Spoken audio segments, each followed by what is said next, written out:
The psychology of money को 2020 में Morgan Housel द्वारा प्रकाशित किया गया था, जो द कोलैबोरेटिव फंड के पार्टनर और दुनिया के सबसे अधिक पढ़े जाने वाले फाइनेंशियल राइटर्स में से एक हैं।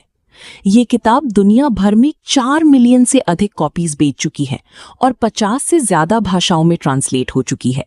ये इन्वेस्टर्स, एंटरप्रेन्योर्स, स्टूडेंट्स और उन सभी लोगों की शेल्फ्स पर मौजूद है जिन्होंने कभी सोचा है कि स्मार्ट लोग भी पुअर फाइनेंशियल डिसीजंस क्यों लेते हैं। इस किताब का सेंट्रल प्रेमिस बेहद सिंपल है। पैसे के साथ अच्छा करना आपकी इंटेलिजेंस पर कम और आपके बिहेवियर पर ज्यादा निर्भर करता है। Traditional finance education spreadsheets, interest rates और पोर्टफोलियो थ्योरी पर फोकस करती है। हाउसल एक बिल्कुल अलग डायरेक्शन लेते हैं। वे ह्यूमन साइकोलॉजी को देखते हैं, फियर्स, बायसेस, ब्लाइंड स्पॉट्स और इमोशनल पैटर्न्स को, जो हमारे रोज के फाइनेंशियल डिसीजंस को ड्राइव करते हैं। द साइकोलॉजी ऑफ मनी के सभी 18 चैप्टर्स दिए गए हैं, जिनका कोर लेसन समरी के रूप में समझाया गया है। यही वे की टेकअवेज हैं जिन्होंने मिलियंस लोगों की वेल्थ, बिहेवियर और फाइनेंशियल फ्रीडम को देखने का तरीका बदल दिया। Lesson 1, no one's crazy. हर फाइनेंशियल डिसीजन जो कोई व्यक्ति लेता है, उसे वो अपनी यूनिक एक्सपीरियंसेस के आधार पर रैशनल लगता है। जो व्यक्ति हाई इन्फ्लेशन के दौर में बड़ा हुआ हो और जिसने अपने परिवार की सेविंग्स को ओवरनाइट खत्म होते देखा हो, वो कैश के बारे में अलग सोचेगा कंपेयर टू उस व्यक्ति की जिसने एक लॉन्ग बुल मार्केट के दौरान अपब्रिंगिंग पाई हो। दोनों गलत नहीं है, वे बस अलग एविडेंस पर आधारित सोच रखते हैं। हाउसल का पॉइंट पावरफुल है। हम दूसरों के फाइनेंशियल चॉइसेस को अपनी लेंस से जज करते हैं और लगभग हमेशा गलत साबित होते हैं। जो व्यक्ति स्टॉक्स में इन्वेस्ट करने से मना करता है, वो इरैशनल नहीं है। शायद उसने अपने पेरेंट्स को मार्केट क्रैश में सब कुछ खोते देखा हो। जो व्यक्ति अपनी इनकम का हिस्सा गैम्बल करता है, वो इररिस्पॉन्सिबल नहीं है। किसी ऐसे इंसान के लिए जिसके पास अपॉर्चुनिटीज कम है, लॉटरी टिकट एक अलग लाइफ का जेन्युइन चांस हो सकता है। लेसन: दूसरों की मनी डिसीजंस को जज करने से पहले उनकी स्टोरी को समझने की कोशिश करें और अपने पास्ट फाइनेंशियल डिसीजंस को जज करने से पहले खुद को भी वही कंपैशन दें। Lesson 2, luck and risk. Bill Gates ने सिएटल के लेकसाइड स्कूल में पढ़ाई की, जो 1968 में दुनिया के कुछ हाई स्कूल्स में से एक था जहां कंप्यूटर टर्मिनल मौजूद था। इस सिंगल स्ट्रोक ऑफ लक ने उन्हें प्रोग्रामिंग प्रैक्टिस के हजारों घंटे दिए, उस समय जब लगभग किसी और के पास ऐसी एक्सेस नहीं थी। उनकी सक्सेस सिर्फ टैलेंट और हार्डवर्क की वजह से नहीं थी, सही समय पर सही जगह होना भी उतना ही इंपॉर्टेंट था। दूसरी ओर गेट्स के equally brilliant school friend Kent Evans को उसी एडवांटेज का उपयोग करने का मौका नहीं मिला।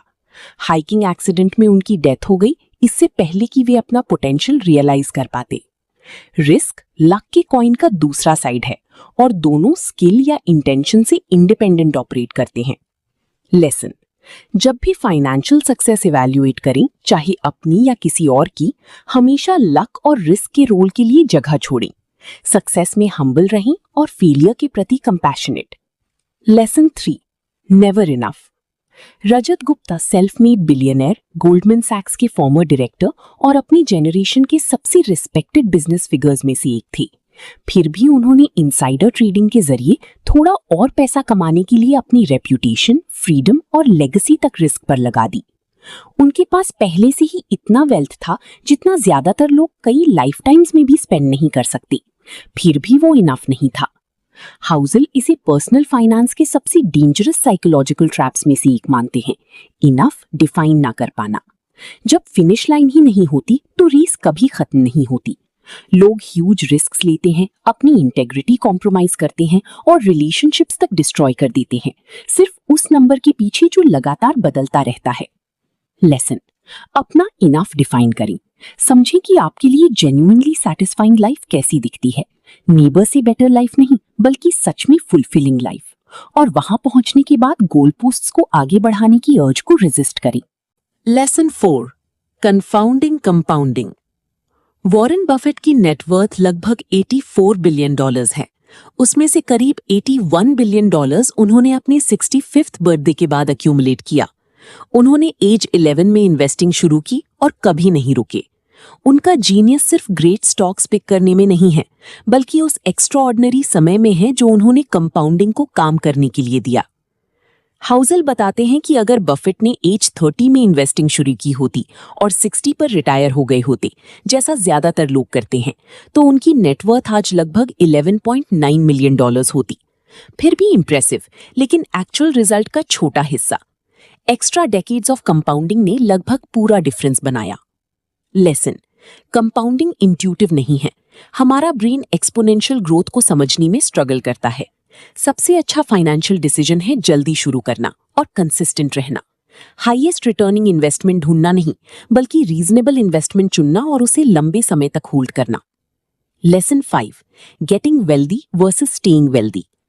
मनी बनाना और मनी को बनाए रखना दो अलग स्किल्स हैं, जिनके लिए लगभग ऑपोजिट माइंडसेट्स चाहिए। रिच बनने के लिए ऑप्टिमिज्म, रिस्क टेकिंग और खुद को बाहर रखने की विलिंगनेस चाहिए। रिच बनी रहने के लिए ह्यूमिलिटी, कॉशन और उस टेम्पटेशन को रेजिस्ट करने का डिसिप्लिन चाहिए, जो तब आता है जब आपके पास प्रोटेक्ट करने लायक वेल्थ होती है। हिस्ट्री ऐसी लोगों से भरी हुई है जिन्होंने ग्रेट फॉर्चून्स बिल्ड की और फिर उन्हें खो दिया, क्योंकि वेल्थ क्रिएशन वाला अग्रेसिव माइंडसेट उन्होंने वेल्थ प्रेजर्वेशन में भी अप्लाई किया। सर्वाइवल की स्किल, डाउनटर्न्स, मार्केट क्रैशेस और अनएक्सपेक्टेड सेटबैक्स के बावजूद गेम में बनी रहना पर्सनल फाइनेंस की सबसे अंडररेटेड क्वालिटी है। लेसन: सिर्फ वेल्दी बनने की नहीं, वेल्दी बनी रहने की प्लानिंग करें। फाइनेंशियल रेजिलियंस बिल्ड करें, बफर रखें। बैड टाइम्स सर्वाइव करनी जितनी कॉशियस रहें, ताकि गुड टाइम्स एंजॉय कर सकें। Lesson 6: tails you win. Investing और बिजनेस में आउटकम्स इवनली डिस्ट्रीब्यूटेड नहीं होते। कुछ rare events majority results drive करते हैं। Amazon की पूरी सक्सेस स्टोरी मूल रूप से दो बेट्स की कहानी है, Amazon वेब सर्विसेज और Amazon प्राइम। बाकी हंड्रेड्स एक्सपेरिमेंट्स और वेंचर्स ने मुश्किल से कोई बड़ा इम्पैक्ट डाला। इसे टेल इवेंट कहा जाता है, डिस्ट्रीब्यूशन के एक्सट्रीम एंड पर मौजूद रेयर आउटकम जिसका इम्पैक्ट आउटसाइज्ड होता है। इन्वेस्टर्स के लिए इम्प्लीकेशन क्लियर है, आपको हर समय सही होने की जरूरत नहीं। आप अपनी मेजॉरिटी बेट्स में गलत हो सकते हैं और फिर भी सिग्निफिकेंट वेल्थ बिल्ड कर सकते हैं, यदि आपके विनर्स लॉसेस को कॉम्पेंसेट करने के लिए पर्याप्त बड़े हों। लेसन: इन्वेस्टिंग और बिजनेस में अक्सर गलत होने की एक्सपेक्टेशन रखें। जरूरी ये है कि आप गेम में इतने लंबे समय तक बनी रहें कि रेयर ट्रांसफॉर्मेटिव विन्स आ सकें, और जब वे आएं तो आपकी पोजीशन मीनिंगफुल हो। Lesson 7: freedom. अगर आप लोगों से पूछें कि फाइनेंशियल सक्सेस से वे क्या चाहते हैं, तो जवाब होगा big house, nice car, luxury holidays और फाइन डाइनिंग। लेकिन हाउसल कहते हैं कि इन सभी डिजायर्स के पीछे एक डीपर चाहत होती है, टाइम पर कंट्रोल। सुबह उठकर खुद डिसाइड कर पाना कि अपना दिन कैसे स्पेंड करना है। यही वेल्थ का हाईएस्ट फॉर्म है जिसे मनी बाय कर सकता है। रिसर्च लगातार दिखाती है कि जिन लोगों के पास अपने समय पर ऑटोनॉमी होती है, वे उन लोगों से ज्यादा हैप्पी होते हैं जो ज्यादा अर्न करते हैं लेकिन फ्रीडम कम होती है। हाई सैलरी जो ब्रूटल कम्यूट, डिमांडिंग बॉस और नो पर्सनल टाइम के साथ आई, वो अक्सर हैप्पीनेस कम कर देती है। सेविंग्स, सिंपलर लिविंग और फ्लेक्सिबल वर्क के जरिए अपना टाइम वापस खरीदना मनी का बेहतरीन यूज है। लेसन: फाइनेंशियल प्लानिंग का रियल गोल फ्रीडम है। ये एबिलिटी कि आप क्या करें, कब करें और किसके साथ करें। अपनी फाइनेंशियल लाइफ उसी माइंडसेट से बिल्ड करें। Lesson 8: man in the car paradox. जब आप किसी को एक्सपेंसिव लग्जरी कार चलाते देखते हैं, तो वास्तव में आप क्या सोचते हैं? हाउसल कहते हैं कि ज्यादातर लोग ड्राइवर के बारे में नहीं सोचते, वे खुद को उस कार में इमेजिन करते हैं। हम अपनी डिजायर्स को उस व्हीकल और लाइफस्टाइल पर प्रोजेक्ट करते हैं। जिस एडमिरेशन की उम्मीद ड्राइवर करता है, वो शायद ही उसे मिलती है, क्योंकि कोई वास्तव में उसे देख ही नहीं रहा। यही स्टेटस स्पेंडिंग का पैराडॉक्स है। हम एक्सपेंसिव चीजें खरीदते हैं ताकि सक्सेस सिग्नल कर सकें और दूसरों का रिस्पेक्ट पा सकें, लेकिन दूसरे लोग अपनी खुद की सक्सेस इमेजिन करने में इतने बिजी होते हैं कि हमारी तरफ ध्यान ही नहीं देते। मीनवाइल हमने वो मनी स्पेंड कर दिया जो जेन्युइन फ्रीडम बिल्ड कर सकता था। Lesson: true respect kindness, generosity और कैरेक्टर से आता है, पोजेशन से नहीं। उन चीजों पर स्पेंड करें जो जेन्युइनली जॉय और यूटिलिटी दें, ना कि उन चीजों पर जो आपको लगता है कि दूसरों को इंप्रेस करेंगी।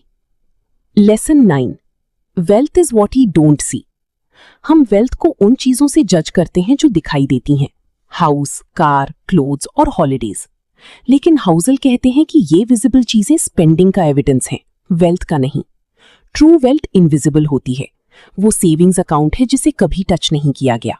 वो इन्वेस्टमेंट्स हैं जो क्वाइटली कंपाउंड हो रहे हैं। और वो फाइनेंशियल सेफ्टी नेट है जिसे शायद कभी इस्तेमाल ही ना करना पड़े। कई लोग वेल्थी दिखते हैं लेकिन होते नहीं। वे हाई इनकम और हाई स्पेंडिंग के जरिए अपीयरेंसेस मेंटेन कर रहे होते हैं, जबकि बचत बहुत कम होती है। वहीं कई ऑर्डिनरी दिखने वाले लोग extra ordinary financial security build कर रहे होते हैं, क्योंकि वे इंप्रेसिव दिखने वाली चीजों पर पैसा खर्च नहीं करते। लेसन: स्पेंडिंग को वेल्थ मत समझिए। सबसे रिच चीज जो आपके पास हो सकती है वो फाइनेंशियल सिक्योरिटी और फ्रीडम है, और दोनों बाहर से दिखाई नहीं देती। Lesson 10: save money. ज्यादातर लोग सेविंग को स्पेसिफिक पर्पस से जोड़ते हैं, हाउस की डाउन पेमेंट, हॉलिडे या रिटायरमेंट। लेकिन हाउसल एक अलग तरह की सेविंग की बात करते हैं, बिना किसी स्पेसिफिक गोल के सेविंग, सिर्फ ऑप्शंस और फ्लेक्सिबिलिटी अक्यूमुलेट करने के लिए। दुनिया अनप्रेडिक्टेबल है, अपॉर्चुनिटीज बिना वार्निंग के आती हैं, क्राइसिस बिना इनविटेशन के। जिस व्यक्ति के पास सेविंग्स होती हैं वो दोनों सिचुएशंस का सामना कर सकता है। वो ऐसा जॉब ऑफर एक्सेप्ट कर सकता है जो कम पे करे लेकिन ज्यादा मीनिंगफुल हो, क्योंकि उसके पास फाइनेंशियल बफर है। वो हेल्थ इमरजेंसी, जॉब लॉस या इकोनॉमिक डाउनटर्न को डेस्परेट डिसीजंस लिए बिना हैंडल कर सकता है। लेसन: सेविंग्स की वैल्यू सिर्फ उसमें नहीं कि वो आज क्या खरीद सकती है। असली वैल्यू उन ऑप्शंस, रिजिलियंस और फ्रीडम में है जो वो आपको फ्यूचर के लिए देती है। Lesson 11: reasonable greater than rational. Academic finance मानती है कि लोग रैशनल एक्टर्स हैं जो ऑप्टिमल इंफॉर्मेशन के आधार पर मैक्सिमम रिटर्न्स चाहते हैं। रियलिटी में ऐसा कोई नहीं, और हाउसल कहते हैं कि ये जरूरी नहीं कि प्रॉब्लम हो। परफेक्टली रैशनल बनने से ज्यादा यूजफुल रीजनेबल होना है, क्योंकि रीजनेबल स्ट्रैटेजीज वही होती हैं जिन पर आप वास्तव में टिके रह सकते हैं। उदाहरण के लिए, इन्वेस्टमेंट्स का कुछ हिस्सा कैश में रखना एक्सपेक्टेड रिटर्न थोड़ा कम कर सकता है कंपेयर टू फुली इन्वेस्टेड रहने के, लेकिन ये मार्केट डाउनटर्न्स के दौरान एंजाइटी कम करता है, जिससे पैनिक सेलिंग की संभावना घटती है। थोड़ा कम एक्सपेक्टेड रिटर्न जिसे आप वॉलेटिलिटी के दौरान होल्ड कर सकें, उससे बेहतर है हाई रिटर्न जिसे प्रेशर में छोड़ दें।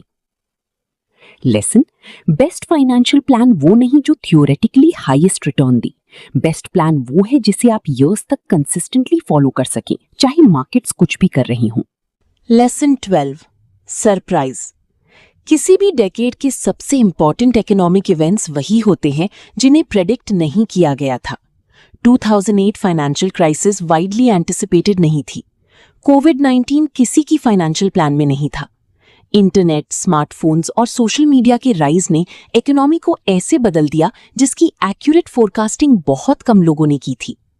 हाउसल का पॉइंट ये नहीं कि हमें फ्यूचर प्रेडिक्ट करने की और ज्यादा कोशिश करनी चाहिए। पॉइंट ये है कि हमें एक्सेप्ट करना चाहिए कि हम ऐसा नहीं कर सकते, और उसी हिसाब से फाइनेंशियल लाइफ बिल्ड करनी चाहिए। पास्ट को फ्यूचर का रिलायबल गाइड मानना डेंजरस है, क्योंकि जो इवेंट सबसे ज्यादा मैटर करते हैं वे डेफिनेशन के अनुसार अनप्रेसिडेंटेड होते हैं।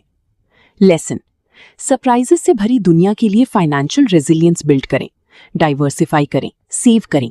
ऐसी डेट से बचें जो आपको फाइनेंशियली ब्रेक कर सकता हो, और फ्यूचर के बारे में अपनी सर्टेनिटी को लेकर हम्बल रहें।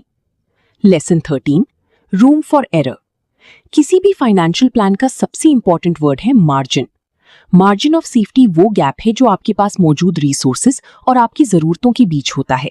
वही बफर जो अनएक्सपेक्टेड शॉक्स अब्सॉर्ब करता है बिना आपकी पूरी फाइनेंशियल लाइफ को डीरेल किए। इंजीनियर्स ब्रिजेस को जरूरत से कहीं ज्यादा वेट सहने लायक बनाते हैं। फाइनेंशियल प्लान्स भी वैसी ही डिजाइन होने चाहिए। हाउसल कहते हैं कि मार्जिन ऑफ सेफ्टी पेसिमिज्म या एक्सेसिव कॉशन का साइन नहीं है, ये विजडम का साइन है। फ्यूचर जेन्युइनली अनसर्टेन है। गुड प्लान्स वाली अच्छी लोगों के साथ भी बैड थिंग्स होती हैं। फाइनेंशियल कुशन का मतलब ये नहीं कि आप डिजास्टर एक्सपेक्ट कर रहे हैं। इसका मतलब है कि आपने फ्यूचर के बारे में इतना सोचा है कि आपको पता है कि उसे पूरी तरह प्रेडिक्ट नहीं किया जा सकता। लेसन: हमेशा चीजों की गलत होने के लिए रूम छोड़ें। फाइनेंशियल सेटबैक से सर्वाइव वही लोग करते हैं जिन्होंने इनफ प्लानिंग की होती है ताकि वे गेम में बने रह सकें। Lesson 14: you'll change. साइकोलॉजिस्ट्स ने एक फिनोमेनन आइडेंटिफाई किया है जिसे एंड ऑफ हिस्ट्री इल्यूजन कहा जाता है। हम समझते हैं कि पिछले डेकेड में हम कितना बदले हैं, लेकिन अगले डेकेड में कितना बदलेंगे इसे कंसिस्टेंटली अंडर एस्टिमेट करते हैं। हमें लगता है कि आज वाला वर्जन ही हमारा फाइनल वर्जन है। फाइनेंशियल प्लानिंग में ये बेहद इंपॉर्टेंट है। 25-year-old वर्जन ऑफ यू द्वारा लिया गया लॉन्ग टर्म फाइनेंशियल कमिटमेंट शायद 45-year-old वर्जन के लिए यूजफुल ना रहे। करियर्स बदलते हैं, रिलेशनशिप्स बदलते हैं, हेल्थ बदलती है, लाइफ से एक्सपेक्टेशंस बदलती हैं। यदि आप खुद को ऐसी इनफ्लेक्सिबल फाइनेंशियल स्ट्रैटेजी में लॉक कर लेते हैं जो सिर्फ आज के वर्जन पर आधारित है, तो फ्यूचर में वही चॉइसेस आपको ट्रैप कर सकती हैं। लेसन: अपनी फाइनेंशियल प्लान में फ्लेक्सिबिलिटी रखें, एक्सट्रीम कमिटमेंट से बचें। सिर्फ आज के व्यक्ति के लिए नहीं, बल्कि उस व्यक्ति के लिए भी जगह छोड़ें जो आप फ्यूचर में बनने वाले हैं। Lesson 15: nothing's free. हर फाइनेंशियल रिवॉर्ड की कॉस्ट होती है। लॉन्ग टर्म इन्वेस्टिंग के पावरफुल मार्केट रिटर्न्स फ्री नहीं आते। उनकी कीमत अनसर्टेनिटी, वॉलेटिलिटी और उस साइकोलॉजिकल डिस्कम्फर्ट से चुकानी पड़ती है जब आपका पोर्टफोलियो डाउनटर्न के दौरान 20, 30 या 40% तक गिरता है। यही स्ट्रॉन्ग लॉन्ग टर्म रिटर्न्स की एडमिशन फी है। कई इन्वेस्टर्स इस कॉस्ट से बचने के लिए मार्केट टाइमिंग करने की कोशिश करते हैं, क्रैश से पहले सेल करना और रिकवरी के बाद बाई बैक करना। लेकिन ऐसा करते हुए भी अक्सर रिकवरी के सबसे अच्छे दिनों को मिस कर देती हैं, जो आमतौर पर वर्स्ट डिक्लाइन के तुरंत बाद आती हैं। वॉलेटिलिटी के दौरान मार्केट में बनी रहने की कॉस्ट सिर्फ फाइनेंशियल नहीं होती, वो इमोशनल भी होती है। लेसन: हर फाइनेंशियल रिवॉर्ड की प्राइस पहचानें और तय करें कि क्या आप उसे पे करने के लिए तैयार हैं। यदि हाँ, तो उसे विलिंगली पे करें, पनिशमेंट की तरह नहीं, बल्कि किसी वैल्यूएबल चीज की फेयर एक्सचेंज की तरह। Lesson 16: you and me. Financial markets में ऐसे इन्वेस्टर्स होते हैं जिनके गोल्स, टाइम होराइजन्स और रिस्क टॉलरेंसेस बिल्कुल अलग होते हैं, फिर भी वे सेम प्राइस शेयर करते हैं।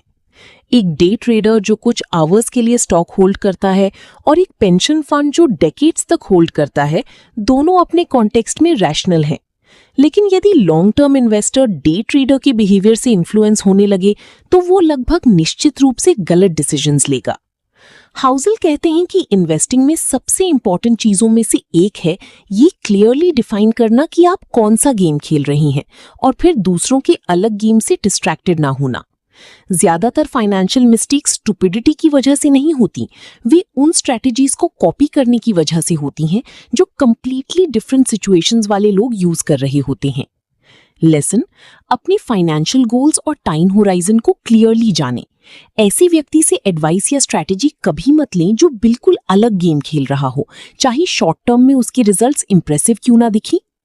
Lesson 17: the seduction of pessimism. Pessimism smart लगता है, केयरफुल लगता है, ऐसा पर्सपेक्टिव लगता है जो रिस्क्स को डीपली समझता है। दूसरी ओर ऑप्टिमिज्म नाइव या रेकलेस लग सकता है। यही रीजन है कि पेसिमिस्टिक फोरकास्ट्स अक्सर ज्यादा अटेंशन पाती हैं, even when long term record overwhelmingly optimists के फेवर में हो। Global economy pandemics, world wars, financial crisis, political upheaval और टेक्नोलॉजिकल डिसरप्शन के बावजूद ग्रो करती रही है। कंपनीज रिकवर हुई, मार्केट्स रिबाउंड हुए, ह्यूमन इंजेन्युइटी ने बार बार इम्पॉसिबल लगने वाली प्रॉब्लम्स के सॉल्यूशंस ढूंढे हैं। लॉन्ग टर्म इन्वेस्टर के लिए ये बिलीफ कि चीजें जनरली बेहतर होंगी विशफुल थिंकिंग नहीं है, ये हिस्ट्री द्वारा सबसे ज्यादा सपोर्टेड पोजीशन है। लेसन: शॉर्ट टर्म रिस्क्स के प्रति अप्रोप्रिएटली कॉशियस रहें, लेकिन लॉन्ग टर्म ऑप्टिमिज्म बनाए रखें। हिस्ट्री उन लोगों के पक्ष में है जो ह्यूमन रेजिलियंस और प्रोग्रेस की कंपाउंडिंग पर विश्वास करते हैं। Lesson 18: when you will believe anything. हम स्टोरी टेलिंग क्रीचर्स हैं। जब हमारे पास किसी सिचुएशन को पूरी तरह समझने के लिए पर्याप्त इन्फॉर्मेशन नहीं होती, और फाइनेंस में ऐसा लगभग हमेशा होता है, तब हम गैप्स को नैरेटिव से भर देते हैं। ये स्टोरीज हमें अनसर्टेन वर्ल्ड में कंट्रोल का फीलिंग देती हैं। प्रॉब्लम ये है कि वंस हम इमोशनली किसी नैरेटिव में इन्वेस्ट हो जाते हैं, तब हम सिर्फ वही एविडेंस ढूंढते हैं जो उसे सपोर्ट करे। इन्वेस्टिंग में ये डेंजरस आउटकम्स तक ले जाता है। लोग कंपेलिंग स्टोरीज के कारण एसेट्स में पैसा डालते हैं, न्यू टेक्नोलॉजी, हॉट मार्केट या विजनरी फाउंडर की कहानी, और वार्निंग साइंस इग्नोर कर देते हैं क्योंकि स्टोरी इतनी कन्विंसिंग लगती है। जितना ज्यादा आपको किसी आउटकम की ट्रू होने की जरूरत होती है, उतनी ज्यादा कन्विंसिंग उसकी सपोर्टिंग स्टोरी लगती है। लेसन: उन फाइनेंशियल नैरेटिव्स के प्रति एक्स्ट्रा स्केप्टिकल रहें जो बहुत कंपेलिंग, बहुत क्लियर या बहुत सर्टन लगें। फ्यूचर जेन्युइनली अनसर्टन है। जो भी स्टोरी इसके ऑपोजिट फील कराए उसे ज्यादा स्क्रूटनी की जरूरत है। Final takeaway, the psychology of money वास्तव में मनी के बारे में नहीं है, ये पीपल के बारे में है। फियर्स, बायसेस और डीपली पर्सनल हिस्ट्रीज के बारे में जो हमारे हर फाइनेंशियल डिसीजन को शेप करती हैं। मॉर्गन हाउसल की सबसे बड़ी इंसाइट ये है कि फाइनेंशियल सक्सेस की टूल्स स्प्रेडशीट्स और स्टॉक पिकिंग स्ट्रैटेजीज नहीं हैं। वे पेशेंस, ह्यूमिलिटी, सेल्फ अवेयरनेस और बिहेवियरल डिसिप्लिन है। इन 18 लेसन्स की पावर इस बात में है कि ये आपकी इनकम, बैकग्राउंड या फाइनेंशियल नॉलेज लेवल से इंडिपेंडेंट है। आपको प्रोफेशनल इन्वेस्टर होने की जरूरत नहीं, बस इतना जरूरी है कि आप मनी के साथ अपनी रिलेशनशिप को ऑनेस्टली एग्जामिन करें और समय के साथ स्मॉल कंसिस्टेंट इंप्रूवमेंट्स करें। अगर आपको ये वीडियो पसंद आया हो तो इसे शेयर जरूर करें।